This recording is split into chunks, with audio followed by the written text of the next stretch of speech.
آج مت چلاؤ، تم کو ہم سے کچھ مدد نہیں ملے گی۔ میری آیتیں تم کو پڑھ پڑھ کر سنائی جاتی تھی اور تم الٹے پاؤں پھر جاتے تھے، ان سے سرکشی کرتے، گویا ایک قصہ گو کو چھوڑ کر چلے جاتے تھے۔ کیا انہوں نے اس کلام میں غور نہیں کیا؟ یا ان کے پاس کوئی ایسی چیز آئی ہے جو ان کے اگلے باپ دادوں کے پاس نہیں آئی تھی؟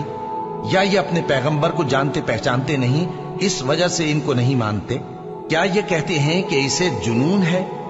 نہیں، بلکہ وہ ان کے پاس حق کو لے کر آئے ہیں، اور ان میں سے اکثر حق کو ناپسند کرتے ہیں۔ اور اگر معبود برحق ان کی خواہشوں پر چلنے لگے تو آسمان اور زمین اور جو ان میں ہیں سب درہم برہم ہو جائیں۔ بلکہ ہم نے ان کے پاس ان کی نصیحت کی کتاب پہنچا دی ہے، اور یہ اپنی کتاب نصیحت سے منہ پھیر رہے ہیں۔ کیا تم ان سے تبلیغ کے صلے میں کچھ مال مانگتے ہو؟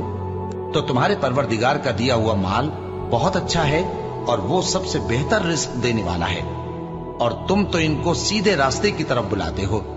اور جو لوگ آخرت پر ایمان نہیں لاتے وہ راستے سے الگ ہو رہے ہیں۔ اور اگر ہم ان پر رحم کریں اور جو تکلیفیں ان کو پہنچ رہی ہیں وہ دور کر دیں تو یہ اپنی سرکشی پر اڑے رہیں اور بھٹکتے پھریں، اور ہم نے ان کو عذاب میں بھی پکڑا تو بھی انہوں نے اللہ کے آگے عاجزی نہ کی، اور یہ عاجزی کرتے ہی نہیں، یہاں تک کہ جب ہم نے ان پر عذاب شدید کا دروازہ کھول دیا تو اس وقت وہاں نا امید ہو گئے۔